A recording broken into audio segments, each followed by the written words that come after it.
Finally Indian army ಅಮೆರಿಕಕ್ಕೆ ಒಂದು proper ರಿಪ್ಲೈಯನ್ನು ಕೊಟ್ಟಿದೆ ಅಮೆರಿಕದ ಹಿಪೋಕ್ರಸಿ ಬಗ್ಗೆ, ಹಿಂದೆ ಅಮೆರಿಕ ಭಾರತದ ಜೊತೆ ಯಾವ ರೀತಿ ನಡ್ಕೊಂಡಿತ್ತು ಅನ್ನೋದ್ರ ಬಗ್ಗೆ.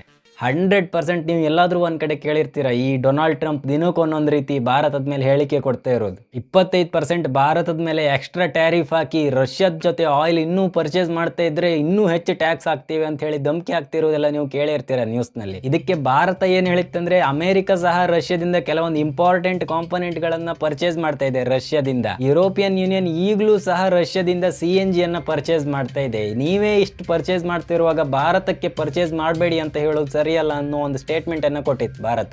ನಂತರ ಈಗ ಇಂಡಿಯನ್ ಆರ್ಮಿ ಈ ಒಂದು ಪೋಸ್ಟ್ ಅನ್ನ ಸಡನ್ ಆಗಿ ಸೋಷಿಯಲ್ ಮೀಡಿಯಾದಲ್ಲಿ ಅಪ್ಲೋಡ್ ಮಾಡಿದೆ. ನೋ ಫ್ಯಾಕ್ಟ್ಸ್ ಅನ್ನೋ ಹ್ಯಾಶ್ಟ್ಯಾಗ್ ಅನ್ನ ಬಳಸಿ. ಈ ಒಂದು ಪೋಸ್ಟ್ ನಲ್ಲಿ ಅಪ್ಲೋಡ್ ಏನನ್ನು ಮಾಡಲಾಗಿದೆ ಅಂದ್ರೆ, ಹಳೆ ನ್ಯೂಸ್ ಪೇಪರ್ ನಲ್ಲಿರೋ ಒಂದು ಆರ್ಟಿಕಲ್ ಅನ್ನ ನೀವು ಇಲ್ಲಿ ನೋಡಬಹುದು. US arms worth $2 billion shipped to Pakistan since 54.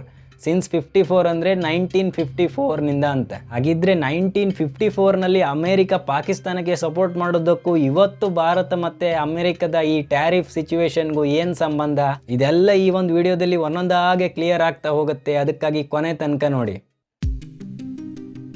ರಷ್ಯಾದ ಜೊತೆ ಆಯಿಲ್ ಪರ್ಚೇಸ್ ಮಾಡಬೇಡಿ, ಹಾಂಗ್ ಮಾಡಬೇಡಿ, ಹಿಂಗ್ ಮಾಡಬೇಡಿ ಅಂತೆಲ್ಲ ದಿನಕ್ಕೆ ಒಂದೊಂದು ರೀತಿ ಡೊನಾಲ್ಡ್ ಟ್ರಂಪ್ ದಿನಕ್ಕೆ ಒಂದೊಂದು ರೀತಿ ಸೋಷಿಯಲ್ ಮೀಡಿಯಾದಲ್ಲಿ ಬರ್ದು ಭಾರತಕ್ಕೆ ಧಮಕಿ ಹಾಕ್ತಾ ಇರೋದು ನಿಮ್ಗೆ ಆಲ್ರೆಡಿ ಗೊತ್ತಿರ್ಬೋದು. ಒಂದ್ ಕಡೆ ಭಾರತ ನಮ್ಮ ಸ್ಟ್ರಾಟಜಿಕಲ್ ಪಾರ್ಟ್ನರ್, ಭಾರತ ನಮ್ಮ ಫ್ರೆಂಡ್ ಅಂತೆಲ್ಲ ದೊಡ್ಡದಾಗಿ ಹೇಳಿ, ಇನ್ನೊಂದ್ ಸೈಡಲ್ಲಿ ಭಾರತದ ಮೇಲೆ ಎಕ್ಸ್ಟ್ರಾ ಟ್ಯಾರಿಫ್ ಹಾಕಿ ದಿನಕ್ಕೆ ಒಂದೊಂದು ರೀತಿ ಧಮಕಿ ಕೊಡ್ತಾ ಇದೆ ಅಮೆರಿಕ.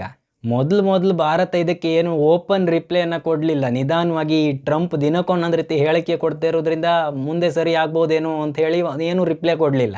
ಆದ್ರೆ ಈಗ ಸ್ವಲ್ಪ ಜಾಸ್ತಿ ಆದ್ಮೇಲೆ ನಿಧಾನವಾಗಿ ಭಾರತ ಒಂದೊಂದೇ ರಿಪ್ಲೈ ಕೊಡ್ಲಿಕ್ಕೆ ಸ್ಟಾರ್ಟ್ ಮಾಡಿದೆ.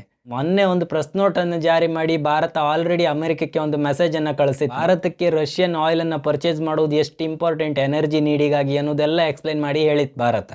ಈಗ ಭಾರತವನ್ನು ಅಮೆರಿಕ ಒಂದು ಸ್ಟ್ರಾಟಜಿಕಲ್ ಪಾರ್ಟ್ನರ್, ಸ್ಟ್ರಾಟಜಿಕಲ್ ಅಲೈ ಅಂತೆಲ್ಲ ಹೇಳ್ತಾ ಇದೆ. ಆದ್ರೆ ಮುಂಚೆ ಅಮೆರಿಕ ಭಾರತದ ಜೊತೆ ಯಾವ ರೀತಿ ನಡ್ಕೊಂಡಿತ್ತು ಅನ್ನೋದನ್ನ ಈ ಒಂದು ಪೋಸ್ಟ್ ಮುಖಾಂತರ ಪುನಃ ಅಮೆರಿಕಕ್ಕೆ ಒಂದು ನೆನಪು ಮಾಡಿಸಿದೆ ಭಾರತ. ಈ ಒಂದು ಪೋಸ್ಟ್ ನಲ್ಲಿ ಏನಿರುವುದಂದ್ರೆ, ಅಮೆರಿಕ ಪಾಕಿಸ್ತಾನಕ್ಕೆ 1954 ನಿಂದ 1971 ಮಧ್ಯದಲ್ಲಿ $2 ಬಿಲಿಯನ್ ಹೆಚ್ಚಿನ ಸಪೋರ್ಟ್ ಅನ್ನ ಪಾಕಿಸ್ತಾನದ ಆರ್ಮಿಗೆ ಅಮೆರಿಕ ನೀಡಿತ್ತು ಆ ಹೊತ್ತಿನಲ್ಲಿ. ಅದೇ ಕಾರಣಕ್ಕೆ ಪಾಕಿಸ್ತಾನ ಆಗ ಎದ್ದೆದ್ದಾರಿ ಆತ್ಮವಿಶ್ವಾಸದಲ್ಲಿ ಪಾಕಿಸ್ತಾನ ಭಾರತವನ್ನು ಸೋಲಿಸಿಯೇ ಬಿಡುತ್ತೆ, ಯಾಕಂದ್ರೆ ಪಾಕಿಸ್ತಾನಕ್ಕೆ US ನ ಸಪೋರ್ಟ್ ಇದೆ ಅಂತೆಲ್ಲ ಹೇಳಿ ಪಾಕಿಸ್ತಾನ ಭಾರತದ ಮೇಲೆ ಯುದ್ಧಕ್ಕೆ ಬಂದಿತ್ತು. 1965 ಇಂಡೋ ಪಾಕ್ ವಾರ್ನಲ್ಲಿ ಮತ್ತೆ 1971 ನಲ್ಲಿ ಬಾಂಗ್ಲಾದೇಶ್ ಲಿಬರೇಷನ್ ಟೈಮ್ನಲ್ಲಿ ಇಂಡಿಯಾ ಪಾಕಿಸ್ತಾನ ವಾರ್ ಆದಾಗ ಈ ಎರಡೂ ಯುದ್ಧದ ಸಮಯದಲ್ಲಿ ಅಮೆರಿಕ ನೀಡಿರೋ ಈ ಫೈಟರ್ ಜೆಟ್ಗಳು, ಆರ್ಮ್ಸ್, ಅಮ್ಯುನಿಷನ್ಸ್ ಎಲ್ಲವನ್ನ ಭಾರತದ ವಿರುದ್ಧ ಯೂಸ್ ಮಾಡಿತ್ತು ಪಾಕಿಸ್ತಾನ. ಇದೆಲ್ಲವನ್ನ ಕಂಪ್ಲೀಟ್ ಆಗಿ ಈ ಒಂದು ಆರ್ಟಿಕಲ್ ನಲ್ಲಿ ಮೆನ್ಷನ್ ಇದೆ. 71 ವಾರ್ನಲ್ಲಂತೂ ಅಮೆರಿಕ ಡೈರೆಕ್ಟ್ ಆಗಿ ಭಾರತಕ್ಕೆ ಅಟ್ಯಾಕ್ ಮಾಡೋ ಪರಿಸ್ಥಿತಿ ಬಂದಿತ್ತು. ಅಕಸ್ಮಾತ್ ರಷ್ಯಾ ಏನಾದರೂ ಭಾರತದ ಸಪೋರ್ಟಿಗೆ ಬಾರದೇ ಇದ್ದಿದ್ರೆ ಅಮೆರಿಕ ಡೈರೆಕ್ಟ್ ಆಗಿ ಇಂಡಿಯಾಗೆ ಅಟ್ಯಾಕ್ ಮಾಡೋ ಎಲ್ಲ ಸಾಧ್ಯತೆ ಇತ್ತು ಆ ಟೈಮ್ನಲ್ಲಿ. ಈ ಎಲ್ಲ ಸ್ಟೋರಿಯನ್ನ ಪುನಃ ಅಪ್ಲೋಡ್ ಮಾಡೋ ಮೂಲಕ ಅಮೆರಿಕಕ್ಕೆ ಹಿಂದೆ ನಡೆದಿರೋ ಎಲ್ಲ ಘಟನೆಯನ್ನು ಒಂದ್ಸಲ ಪುನಃ ನೆನಪು ಮಾಡಿದೆ ಇಂಡಿಯನ್ ಆರ್ಮಿ. ಅಮೆರಿಕ ಪಾಕಿಸ್ತಾನಕ್ಕೆ ಸಪೋರ್ಟ್ ಕೊಟ್ಟು ಭಾರತಕ್ಕೆ ಯಾವ ರೀತಿ ತೊಂದರೆ ಕೊಟ್ಟಿತ್ತು ಅನ್ನೋದೆಲ್ಲವನ್ನ ಇಂಡೈರೆಕ್ಟ್ ಮೆಸೇಜಿಂಗ್ ಅನ್ನ ಕೊಡ್ತಾ ಇದೆ ಭಾರತ ಅಮೆರಿಕಕ್ಕೆ.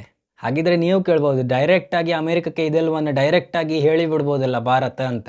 ಆದ್ರೆ ಇವತ್ತಿನ ಈ ಜಿಯೋ ಪೊಲಿಟಿಕಲ್ ಸಿಚುವೇಶನ್ ನಲ್ಲಿ ಡೈರೆಕ್ಟ್ ಆಗಿ ಆ ರೀತಿ ಎಲ್ಲ ಹೇಳಲಿಕ್ಕೆ ಸಾಧ್ಯ ಇಲ್ಲ. ಯಾಕಂದ್ರೆ ಇವತ್ತು ಭಾರತಕ್ಕೆ ರಷ್ಯಾ ಭಾರತದ ಫ್ರೆಂಡ್ಶಿಪ್ ಎಷ್ಟು ಮುಖ್ಯನೋ ಅದೇ ರೀತಿ ಅಮೆರಿಕ ಮತ್ತೆ ಭಾರತದ ಫ್ರೆಂಡ್ಶಿಪ್, ಟ್ರೇಡ್ ಅಷ್ಟೇ ಮುಖ್ಯ.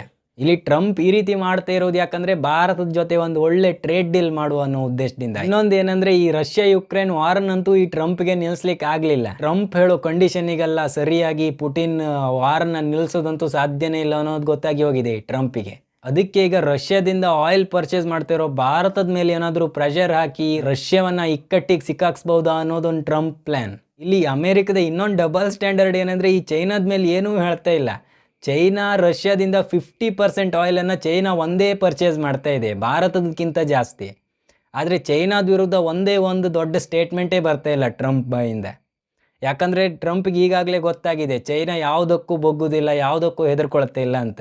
ಅದೇ ಕಾರಣಕ್ಕೆ ಭಾರತದ ಮೇಲೆ ಈಗ ಟ್ರಂಪ್ ಫುಲ್ ಫೋಕಸ್ ಮಾಡಿರೋದು. ಈಗ ನಿಧಾನವಾಗಿ ಭಾರತವು ಸಹ ಚೈನಾದ ರೀತಿನೇ ರಿಯಾಕ್ಟ್ ಮಾಡೋಕೆ ಶುರು ಮಾಡ್ದಂಗಿದೆ. ಏನಂದ್ರೆ, ಎಲ್ಲೋ ಕೂತ್ಕೊಂಡಿರೋ ಅಮೆರಿಕ ಭಾರತದ ಮೇಲೆಲ್ಲ ಯಾರ ಜೊತೆ ಟ್ರೇಡ್ ಮಾಡ್ಬೇಕು, ಯಾರ ಜೊತೆ ಟ್ರೇಡ್ ಮಾಡಬಾರ್ದು ಅನ್ನೋದೆಲ್ಲ ಡಿಸೈಡ್ ಮಾಡಿದ್ರೆ ನಡೆಯೋದಿಲ್ಲ. ಭಾರತ ಒಂದು ಸಾವರಿನ್ ಕಂಟ್ರಿ, ಭಾರತದ ಪಾಲಿಸಿ ಭಾರತವೇ ಮಾಡುತ್ತೆ. ಆದ್ದರಿಂದ ಭಾರತದ ಪಾರ್ಟ್ನರ್ ಯಾರು ಅಲ್ಲ, ಎಲ್ಲವನ್ನೂ ಭಾರತವೇ ಡಿಸೈಡ್ ಮಾಡುತ್ತೆ, ಟ್ರಂಪ್ ಅಲ್ಲ.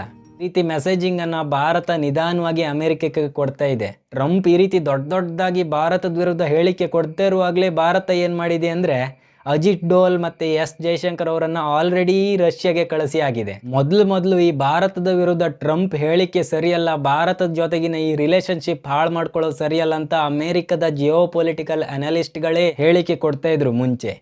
ಈಗ ಅಂತೂ ಟ್ರಂಪ್ ಪಾರ್ಟಿಯಲ್ಲೇ ಇರೋ ಕೆಲವೊಂದು ದೊಡ್ಡ ಪೊಲಿಟಿಷಿಯನ್ಸ್ ಹೇಳಲಿಕ್ಕೆ ಆರಂಭ ಮಾಡಿಯಾಗಿದೆ. ಏನಂದ್ರೆ USA ಭಾರತದಂತ ಸ್ಟ್ರಾಂಗ್ ಸ್ಟ್ರಾಟಜಿಕಲ್ ಪಾರ್ಟ್ನರ್ ಜೊತೆ ರಿಲೇಷನ್ ಅನ್ನ ಹಾಳು ಮಾಡ್ಕೊಳ್ಳೋದು ಅಷ್ಟೊಂದು ಸರಿಯಲ್ಲ ಅನ್ನೋದ್ರ ಬಗ್ಗೆ ಸ್ಟೇಟ್ಮೆಂಟ್ ಬರೋಕ್ ಶುರುವಾಗಿದೆ. ಇದ್ರ ಬಗ್ಗೆ ಮುಂದಿನ ಅಪ್ಡೇಟ್ಗಳು, ಇದೇ ರೀತಿ ಜಿಯೋ ಪೊಲಿಟಿಕಲ್ ವಿಡಿಯೋಸ್ಗಳು ಸಿಂಪಲ್ ಲ್ಯಾಂಗ್ವೇಜ್ನಲ್ಲಿ ಚಾನಲ್ನಲ್ಲಿ ಬರ್ತಾ ಇರುತ್ತೆ. ಹೆಚ್ಚಿನ ವಿಡಿಯೋಗಳಿಗಾಗಿ ಚಾನಲನ್ನು ಸಬ್ಸ್ಕ್ರೈಬ್ ಮಾಡಿ. ಜೈ ಹಿಂದ್.